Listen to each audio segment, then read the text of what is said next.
Hello everyone, welcome to Score Plus. जैसा कि आप जानते हैं, मैं हूं आपकी केमिस्ट्री एजुकेटर राशि मैम और आप और मैं यहां पर साथ मिलकर डिस्कस करते हैं केमिस्ट्री के न्यू कॉन्सेप्ट्स को और अपनी केमिस्ट्री फाउंडेशन को बनाते हैं सुपर स्ट्रॉन्ग। तो देखते हैं आज के इस लेक्चर में कौन से कॉन्सेप्ट्स हैं जिन्हें हम डिस्कस करने वाले हैं। जैसा कि आप जानते हैं, हम पढ़ रहे थे चैप्टर नंबर 4 क्लास 9th का, जिसका टाइटल है स्ट्रक्चर ऑफ द एटम। इस चैप्टर के अंदर हमने ये जाना, ये समझने की कोशिश करी कि असल में एटम का स्ट्रक्चर होता कैसा है, राइट। हमने ये पता लगाया एटम के अंदर प्रेजेंट होता है एक पॉजिटिवली चार्ज न्यूक्लियस, जो कहाँ रहता है, सेंटर ऑफ एटम में। आपके एटम के सेंटर पे क्या है, न्यूक्लियस, जो कि पॉजिटिवली चार्ज है, क्योंकि इसके अंदर कौन से पार्टिकल्स प्रेजेंट हैं, protons. Protons are positively charge subatomic particles and neutrons. Neutrons क्या, कौन से सब एटॉमिक पार्टिकल्स हैं जिन पे कोई भी चार्ज नहीं होता। सो ओवरऑल न्यूक्लियस के ऊपर हमारा चार्ज पॉजिटिव आ जाता है और इस न्यूक्लियस के अराउंड क्या प्रेजेंट होती हैं, हमारी डिफरेंट शेल्स जिनमें इलेक्ट्रॉन्स रिवॉल्व करते हैं, राइट। इन शेल्स को हम क्या बुलाते हैं, discrete orbits. Okay, discrete orbits, जो हमें किसने बताया था, ये टर्म सजेस्ट की थी नील बोहर ने, राइट। उसके बाद हमने एटम के बारे में डिफरेंट चीजें पढ़ी। एटॉमिक नंबर क्या होता है, this is equal to the number of protons present in the nucleus of an atom. Then mass number क्या होता है किसी भी एटम का, mass number is the total number of nucleons. Nucleons एक टर्म समझी थी, न्यूक्लियॉन्स वो सभी पार्टिकल्स जो न्यूक्लियस के अंदर रहते हैं उन्हें हम न्यूक्लियॉन्स कहते हैं, ठीक है, जिनमें कौन है, आपके प्रोटॉन है और न्यूट्रॉन है। तो मास नंबर किसका सम है, number of proton plus number of neutrons का। उसके बाद हमने दो और टर्म्स पढ़ी, आइसोटोप्स, आइसो बार, राइट। ये हम लास्ट लेक्चर में डिस्कस करके आए हैं। आइसोटोप्स क्या हैं, isotopes are basically atom of same element. Same element के एटम हैं जिनका आप क्या कहते हैं, एटॉमिक नंबर सेम है बट मास नंबर डिफरेंट है। जैसे कि हमने हाइड्रोजन के आइसोटोप्स देखे थे, प्रोटियम, ड्यूट्रियम, ट्रिटियम, है ना। उनके अंदर क्या था, सभी का जो एटॉमिक नंबर है वो सेम है, 1 है, बट मास नंबर प्रोटियम का 1, ड्यूट्रियम का 2 और ट्रिटियम का 3 है। ये तो थी आइसोटोप्स। उसके बाद हमने पढ़े थे आइसोबार्स। अब आइसोबार क्या है, isobars are atom of different element. अब एटम ऑफ डिफरेंट एलिमेंट है तो एटॉमिक नंबर तो सेम नहीं होगा, एटॉमिक नंबर अलग होगा, right. So isobar are atom of different element having different atomic number but same mass number. क्या कहेंगे, आइसोबार के केस में एटॉमिक नंबर, यहां पे भी आएगा, एटॉमिक नंबर डिफरेंट होता है और मास नंबर सेम होता है। इसके एग्जाम्पल में हमने देखा था आर्गन एंड कैल्शियम। आर्गन का एटॉमिक नंबर इज 18, कैल्शियम का एटॉमिक नंबर 20, बट दोनों का ही मास नंबर क्या होता है, आर्गन कैल्शियम दोनों का मास नंबर है इक्वल टू 40। दैट मीन्स आपका atomic number is different but mass number is equal, same. Okay, तो ये बात रही चैप्टर के अंदर जो हमने लास्ट लेक्चर में डिस्कस किया, उसे हमने रिवाइज कर लिया। अब आज क्या करेंगे, चैप्टर क्योंकि कंप्लीट हो चुका है तो आज हम शुरू करेंगे चैप्टर के सभी क्वेश्चंस को डिस्कस करना। जो कि सबसे इंपॉर्टेंट काम है, क्योंकि एग्जाम के अंदर हमें क्वेश्चंस आएंगे, क्वेश्चंस पूछे जाएंगे जिनका हमें आंसर देना है। तो समझते हैं, स्टार्ट करते हैं फर्स्ट क्वेश्चन से। What are canal rays? Canal rays क्या होती हैं? ये हमने स्टार्टिंग ऑफ द चैप्टर में ही डिस्कस किया था, जब हमने ये देखा था ई गोल्डस्टीन ने कैनाल रेस से ही बताया था, डिस्कवर किया था that atom also contain a subatomic particle with positive charge, जिसे नाम दिया गया था प्रोटॉन्स, राइट। सो वो कैनाल रेस को हम कैसे डिफाइन कर सकते हैं? बेसिकली आप लिख सकते हो कैनाल रेस क्या है? Canal rays is a stream of positively charged particle. क्या चार्ज होता है? Positive charge. Positively charge particles which are formed at anode and travels toward cathode in discharge tube.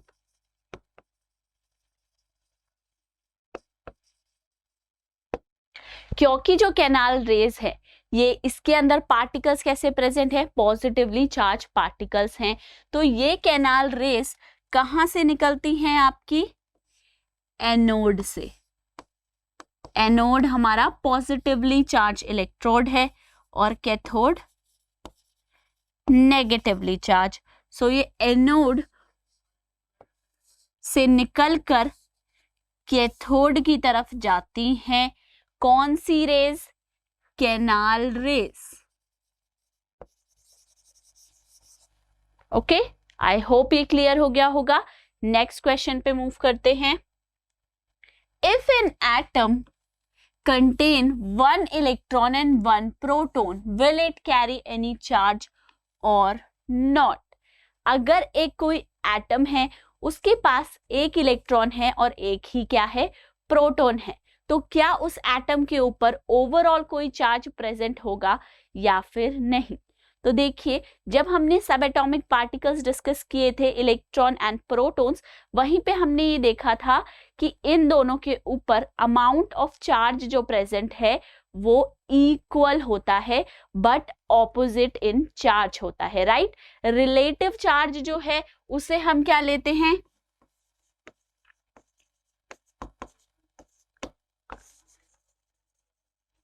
Relative charge की बात करें तो हम प्रोटॉन के ऊपर रिलेटिव चार्ज को +1 और इलेक्ट्रॉन के रिलेटिव चार्ज को -1 लेके चलते हैं, राइट। Relative charges. तो अगर कोई एटम है, राइट, एक एटम है जिसके अंदर 1 प्रोटॉन है और 1 इलेक्ट्रॉन है, तो इसका मतलब प्रोटॉन की प्रेजेंस की वजह से इस पे अगर +1 रिलेटिव चार्ज आ रहा है तो इलेक्ट्रॉन की वजह से -1 भी आ रहा है, राइट। सो ओवरऑल चार्ज क्या होगा? ओवरऑल चार्ज इसके ऊपर 0 हो जाएगा, राइट। इस एटम के ऊपर ओवरऑल चार्ज क्या होगा? 0।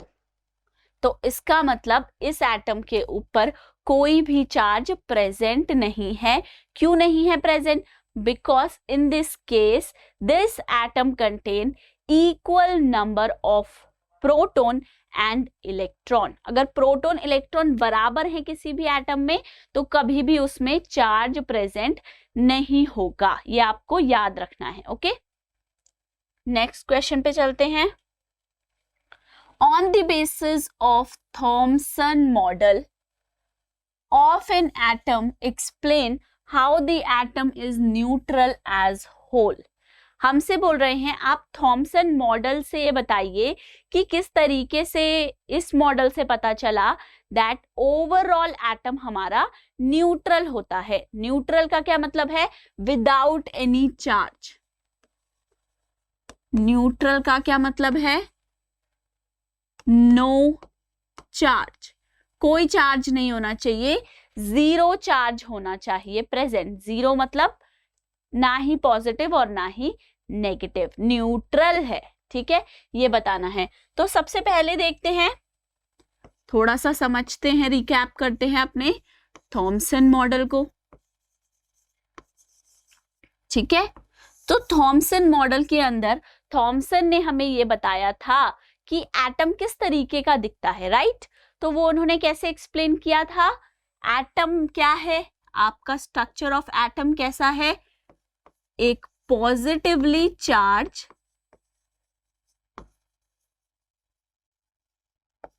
स्फेयर है in which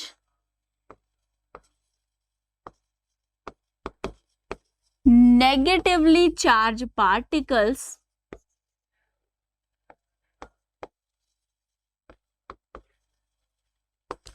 are uniformly distributed,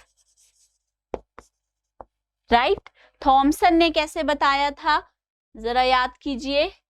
ये वाटरमेलन है, इसका जो ये पूरा रेड पोर्शन है ये क्या है आपका? पॉजिटिव चार्ज,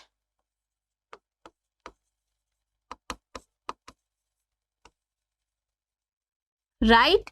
और जिस तरीके से वाटरमेलन के अंदर बीच बीच में यूनिफॉर्मली क्या घुसे होते हैं? बीज, है ना, यूनिफॉर्मली डिस्ट्रीब्यूटेड होते हैं ब्लैक कलर के watermelon seeds.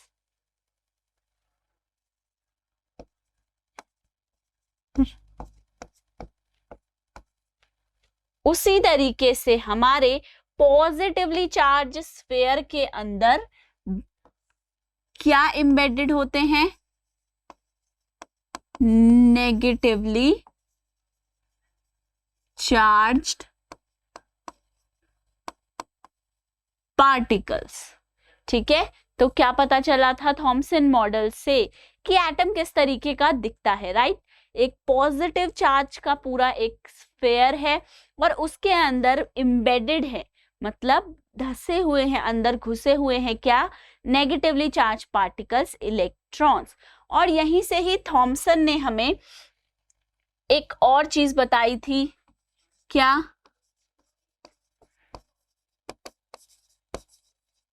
Magnitude of positive charge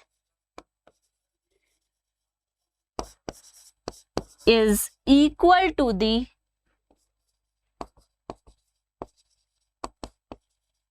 magnitude of negative charge।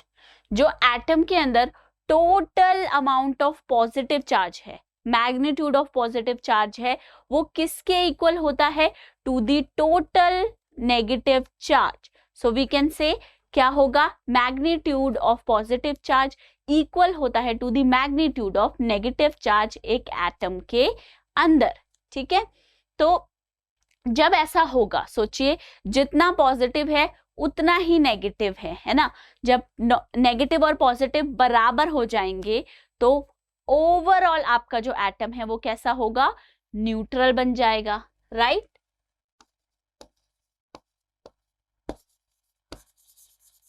Atom is neutral.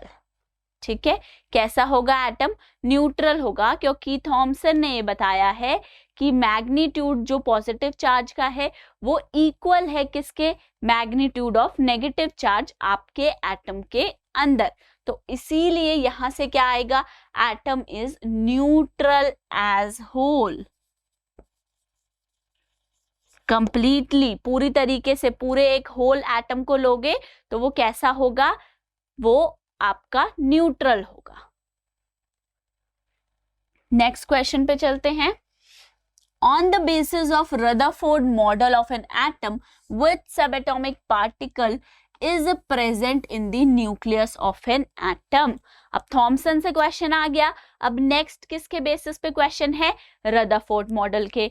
बोल रहे हैं कि रदरफोर्ड मॉडल के बेसिस पर ये बताइए कि कौन सा सब एटॉमिक पार्टिकल है जो कि आपके एटम के न्यूक्लियस के अंदर प्रेजेंट होता है, कौन सा वो सब एटॉमिक पार्टिकल है। तो हम किसे डिस्कस कर रहे हैं यहाँ पर,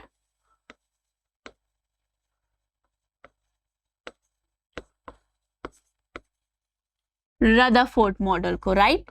रदरफोर्ड मॉडल की बात कर रहे हैं तो एक बारी डिस्कस करते हैं रदरफोर्ड मॉडल के लिए जो रदरफोर्ड ने एक्सपेरिमेंट किया था, गोल्ड फॉइल एक्सपेरिमेंट, वो कैसे किया था और उससे क्या ऑब्जर्वेशन और कंक्लूजन्स हमारी निकल कर आई थी। ओके, तो सबसे पहले रदरफोर्ड ने जो अपना मॉडल दिया, राइट, वो कहां से दिया, एक एक्सपेरिमेंट करके,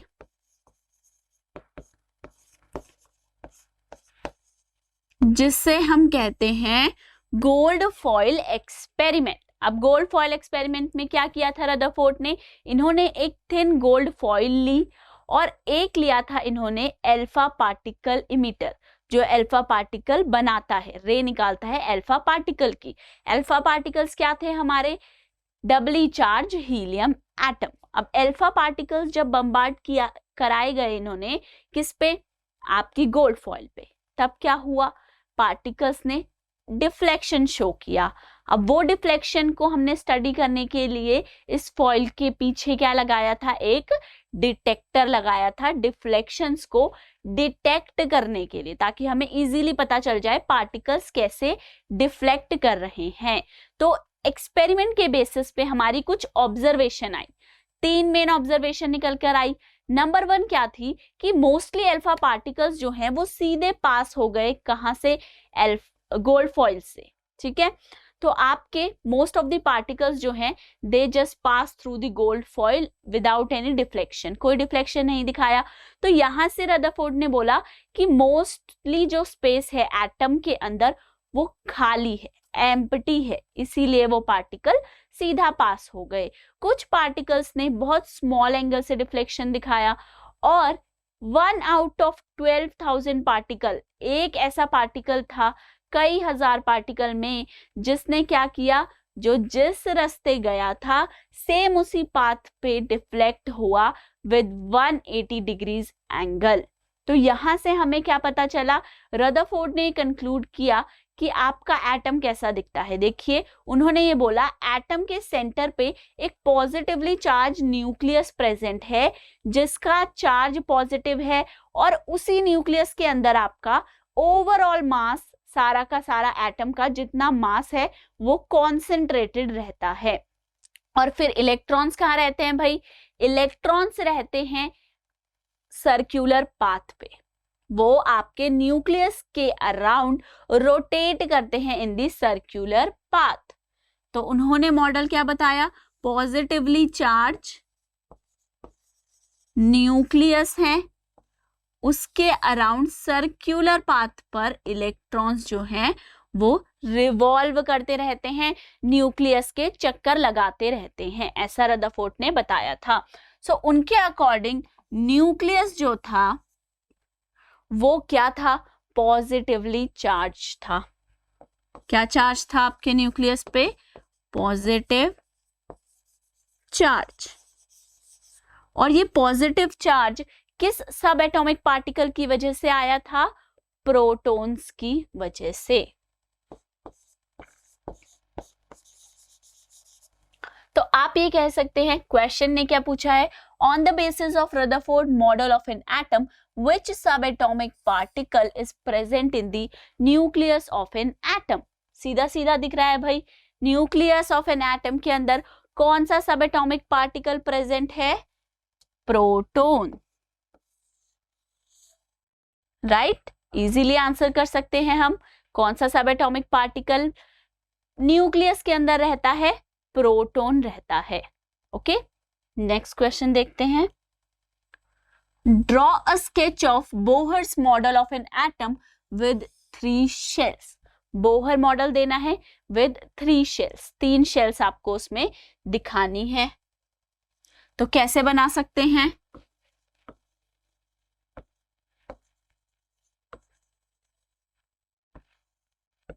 बोहर मॉडल के अंदर बोहर ने क्या बताया था हमें कि न्यूक्लियस के अराउंड डिस्क्रीट ऑर्बिट्स प्रेजेंट हैं जिनमें इलेक्ट्रॉन्स रहते हैं और ये एनर्जी रेडिएट नहीं करते, है ना।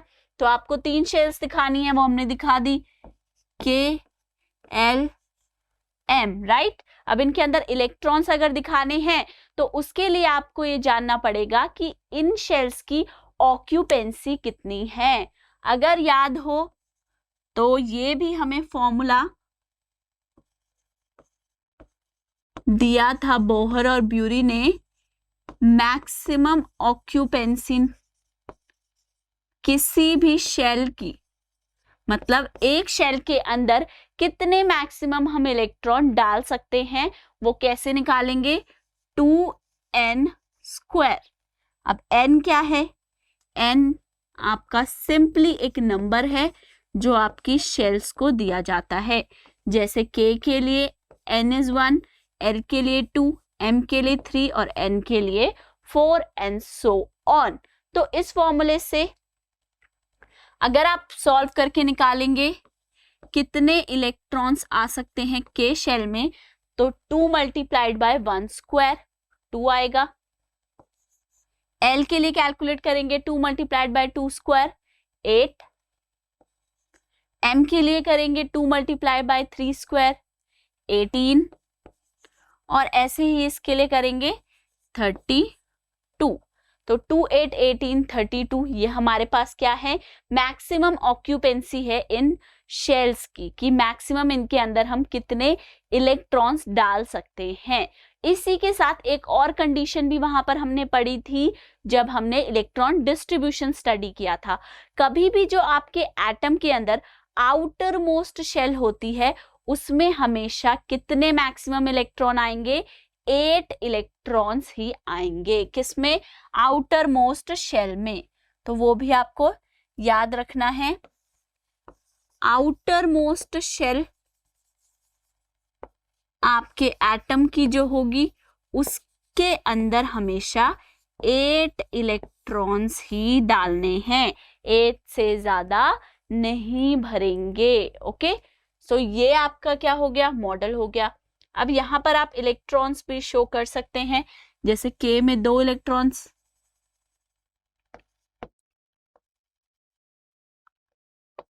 L में 8 इलेक्ट्रॉन्स,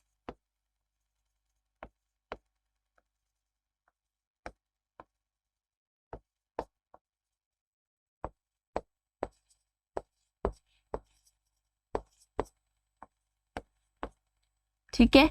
और M में आप कितने भी डाल सकते हो। फॉर एग्जाम्पल मैंने 2 इलेक्ट्रॉन्स यहाँ पर दिखा दिए। तो ये कौन सा एटम बन गया? देखो 2 + 8 + 2 मतलब टोटल 12 इलेक्ट्रॉन्स हैं। 12 इलेक्ट्रॉन्स आपके प्रेजेंट होते हैं मैग्नीशियम में, ठीक है। तो इस तरीके से आप किसी भी एटम का इलेक्ट्रॉन डिस्ट्रीब्यूशन शो कर सकते हो विद दी बोहर्स मॉडल, ठीक है, स्केच बना सकते हैं। नेक्स्ट क्वेश्चन पे चलते हैं। What do you think would be the observation if alpha particle scattering experiment is carried out using a foil of metal other than gold? Gold foil हमने लिया था, थिन फॉइल लिया था, राइट। अगर आप गोल्ड की जगह किसी और मेटल को यूज कर रहे हैं, किसी भी और मेटल को यूज कर रहे हैं गोल्ड फॉइल की जगह पे, तो क्या ऑब्जर्वेशन आएंगी? तो देखो 2 आपकी इसके अंदर पॉसिबिलिटीज हैं, ठीक है। अगर हम एक ऐसा मेटल लेते हैं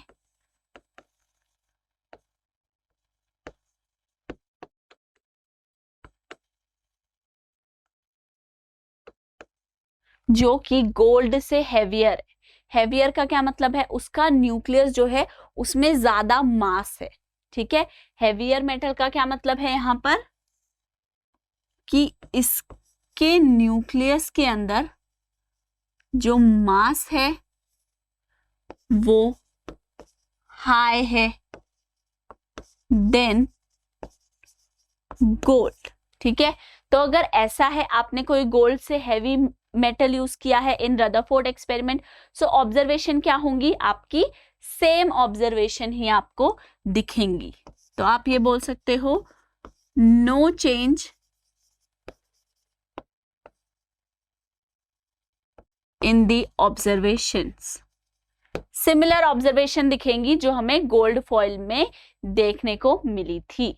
अब वहीं दूसरी पॉसिबिलिटी क्या है, अगर आप कोई लाइटर मेटल यूज कर रहे हैं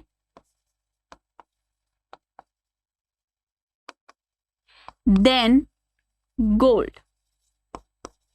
ठीक है, गोल्ड से आपने लाइट मेटल यूज किया है जिसका जो न्यूक्लियस है वो हल्का है। ठीक है, उसके न्यूक्लियस का मास कम है एज कंपेयर टू गोल्ड।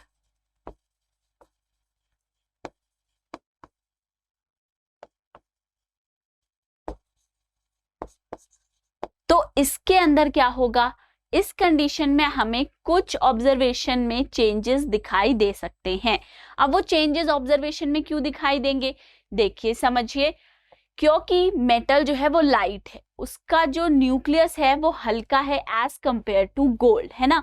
तो डिफ्लेक्शंस जब हमारी होंगी, जब उसके न्यूक्लियस पे जाकर हमारे अल्फा पार्टिकल्स टकराएंगे तो हम डिफरेंट, कुछ अलग तरीके की ऑब्जर्वेशंस देख सकते हैं, क्योंकि हमारा न्यूक्लियस का मास जो है वो बहुत कम हो गया है। तो इस वजह से आपको डिफरेंट ऑब्जर्वेशन वहां पर देखने को मिल सकती हैं।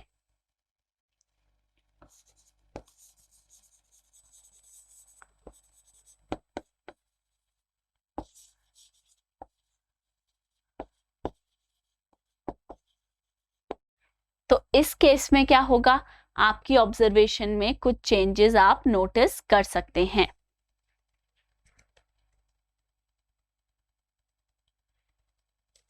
नेक्स्ट क्वेश्चन, नेम 3 सब atomic particles of an atom. Atom के 3 सब एटॉमिक पार्टिकल्स बताइए। तो ये आपको ऑलरेडी पता है, एटम के अंदर हमारे सब एटॉमिक पार्टिकल्स प्रेजेंट हैं। कितने सब एटॉमिक पार्टिकल्स हैं हमारे पास, 3 सब एटॉमिक पार्टिकल्स, 3 सब एटॉमिक पार्टिकल्स हमारे पास हैं। और वो कौन कौन है, फर्स्ट इज इलेक्ट्रॉन जो कि नेगेटिवली चार्ज है, सेकेंड इज प्रोटॉन,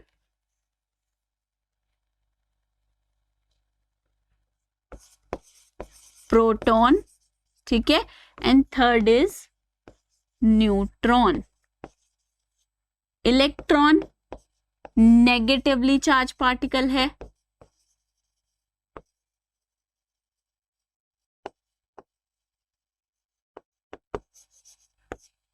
प्रोटॉन आपका पॉजिटिवली चार्ज पार्टिकल है,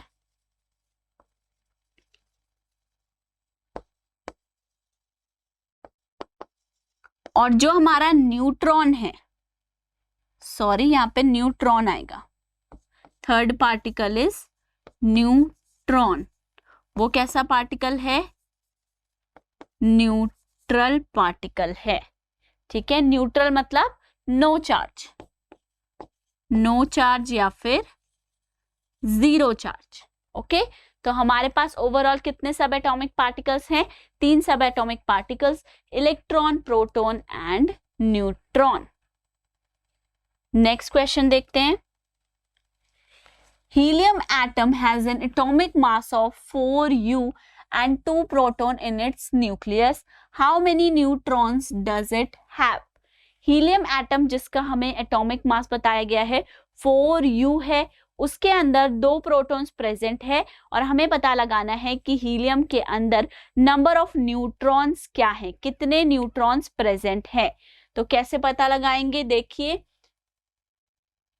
हमें दिया गया है atomic mass 4u।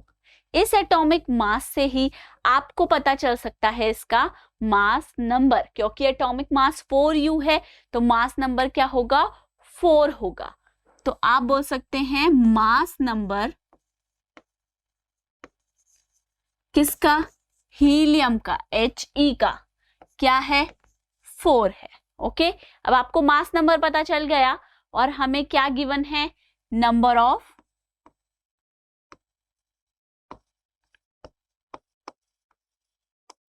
Protons, right. हमें दिया है हीलियम के पास 2 प्रोटॉन्स होते हैं। तो अब मास नंबर का फॉर्मूला लगाकर आप नंबर ऑफ न्यूट्रॉन्स यहां से निकाल सकते हैं। कैसे निकालेंगे, क्योंकि हमें पता है mass number is equal to number of protons plus number of neutrons. Okay, mass number क्या है, number of protons plus number of neutrons. तो क्या है हमारा मास नंबर हीलियम का, 4। वो किसके इक्वल है, नंबर ऑफ प्रोटॉन्स जो कि हमें ऑलरेडी गिवन है 2 है हीलियम के लिए, प्लस नंबर ऑफ न्यूट्रॉन्स। यहां से हमारे क्या आ जाएंगे, नंबर ऑफ न्यूट्रॉन्स जो कि है 4 - 2 यानी कि 2। दैट मीन्स हीलियम एटम के न्यूक्लियस के अंदर 2 प्रोटॉन्स हैं और 2 ही न्यूट्रॉन्स भी हैं। नेक्स्ट क्वेश्चन पे चलते हैं। Right the distribution of electron in carbon and sodium atom. हमें कार्बन और सोडियम के अंदर डिफरेंट शेल्स के अंदर इलेक्ट्रॉन्स डिस्ट्रीब्यूट करना है। सो बेसिकली सबसे पहले हमें ऑक्यूपेंसी पता है, 2n² से कैलकुलेट कर सकते हैं, 2, 8, 18, 32। ओके, और एक और बात का आपको ध्यान देना है, जब भी इलेक्ट्रॉन डिस्ट्रीब्यूट करोगे, बांटोगे ना इलेक्ट्रॉन, उस समय आपको ये याद रखना है कि शेल्स को आपको ऑर्डर वाइज फिल करना है। पहले K में जाएगा, फिर L में, फिर N में और फिर N में। ठीक है, ऑर्डर वाइज फिलिंग होगी। जब तक K का पेट नहीं भरेगा तब तक आप L के पास नहीं जाएंगे इलेक्ट्रॉन्स लेके, और जब तक L का पेट नहीं भरेगा तब तक आपको M के पास नहीं जाना अपने इलेक्ट्रॉन्स लेके। अब स्टार्ट करते हैं अपने गिवन एलिमेंट्स के साथ, जो जो हमें गिवन है क्वेश्चन में। सबसे पहले क्या है, कार्बन, राइट। कार्बन का एटॉमिक नंबर हमें पता होना चाहिए, याद रखना पड़ेगा हमें, बड़ी काम की चीज है, क्वेश्चन में काम आएगा, राइट। कार्बन का एटॉमिक नंबर इज 6। ठीक है, क्या है एटॉमिक नंबर, 6 है। बाय डेफिनेशन हमें पता है एटॉमिक नंबर क्या है, नंबर ऑफ प्रोटॉन्स, राइट। और वो एक और चीज के इक्वल है, number of electrons in neutral atom. अगर न्यूट्रल एटम की आप बात करेंगे तब आपका atomic number is equal to number of electrons. तो यहां पर एटॉमिक नंबर से हमें मिल जाएगा नंबर ऑफ इलेक्ट्रॉन्स कितने प्रेजेंट हैं कार्बन एटम के अंदर, वो हमें पता चल गया 6 है। अब क्या करना है, आपको सिंपली इन्हें डिस्ट्रीब्यूट करना है बिटवीन डिफरेंट शेल्स, अलग अलग शेल्स में इन्हें बांटना है। तो किस तरीके से बांटेंगे, जब हम इलेक्ट्रॉन डिस्ट्रीब्यूशन करेंगे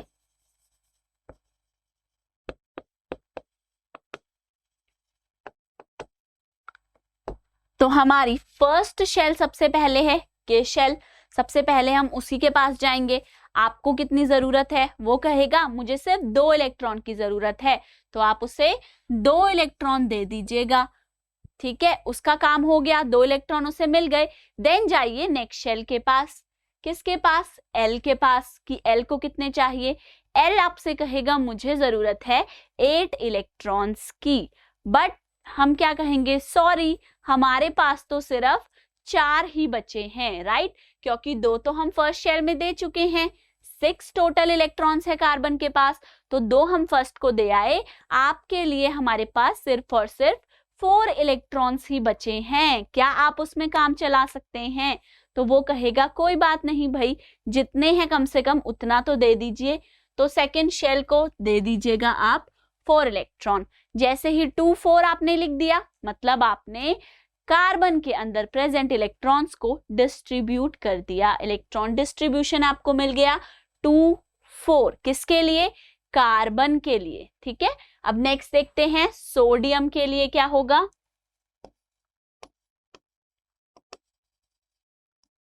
सोडियम के लिए हमें पता है एटॉमिक नंबर 11 होता है। क्या होता है? 11। तो इसका मतलब है अगर ये सोडियम न्यूट्रल है तो इसके अंदर नंबर ऑफ इलेक्ट्रॉन्स क्या है? इक्वल टू एटॉमिक नंबर 11 हो जाएगा। ओके, देन इलेक्ट्रॉन डिस्ट्रीब्यूट करते हैं।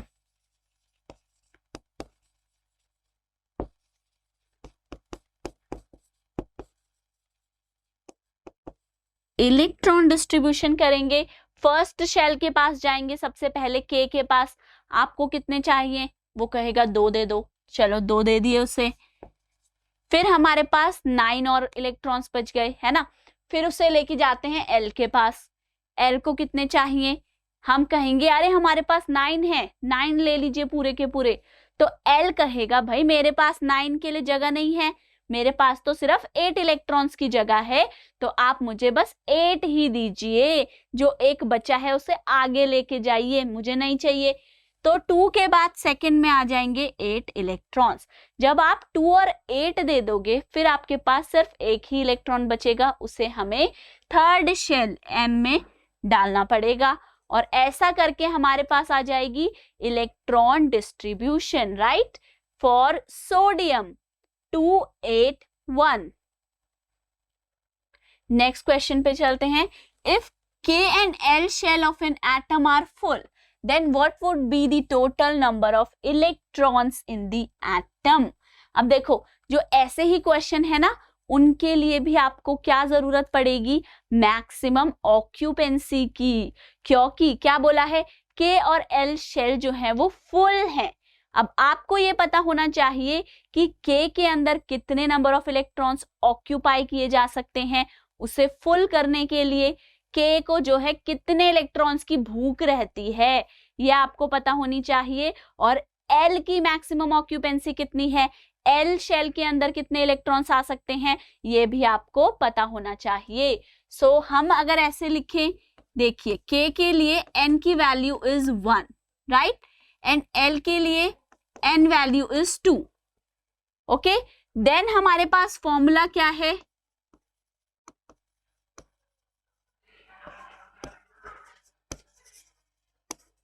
Maximum number of electrons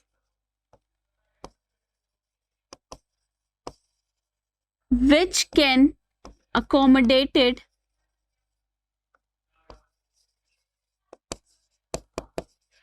in shell 2n square. So K के लिए अगर आप कैलकुलेट करेंगे, for K 2 multiplied by 1 square, 2 electrons. Okay, maximum कितने आएंगे? 2 इलेक्ट्रॉन्स आएंगे। अगर K शेल फुल है तो उसके अंदर 2 इलेक्ट्रॉन्स प्रेजेंट होंगे। For L 2 multiplied by 2 square, 8 electrons. इसका मतलब है अगर L शेल जो है वो फुली फिल्ड है, पूरी तरीके से ऑक्यूपाइड है, तो उसके अंदर प्रेजेंट होंगे 8 इलेक्ट्रॉन्स। क्योंकि हमें गिवन है क्वेश्चन में K and L are fully filled, right? K और L fully filled है, तो इसका मतलब टोटल कितने इलेक्ट्रॉन्स होंगे? Total number of electrons equal होंगे 2। 2 क्यों लिखा हमने? क्योंकि 2 इलेक्ट्रॉन आ सकते हैं हमारी K शेल के अंदर अगर वो फुल है, राइट। 2 + 8 8 इलेक्ट्रॉन्स प्रेजेंट होंगे अगर आपकी एल शेल फुली फिल्ड है, पूरी भरी है। यहां से 2 + 8 इसका मतलब 10 इलेक्ट्रॉन्स। ओके, यानी कि वो एटम जिसकी के और एल शेल फुल फिल्ड है, पूरी तरीके से भरी हुई है, उसके अंदर टोटल नंबर ऑफ इलेक्ट्रॉन्स कितने प्रेजेंट होंगे? 10 इलेक्ट्रॉन्स। सो आज के लेक्चर में इतना ही। अगर आपको हमारे किसी भी लेक्चर के नोट्स चाहिए तो आप स्कोर प्लस की ऐप पर जाकर वहां से हमारे नोट्स पीडीएफ फॉर्मेट में डाउनलोड कर सकते हैं। मिलते हैं अपने नेक्स्ट लेक्चर में। Tata bye bye, thank you so much.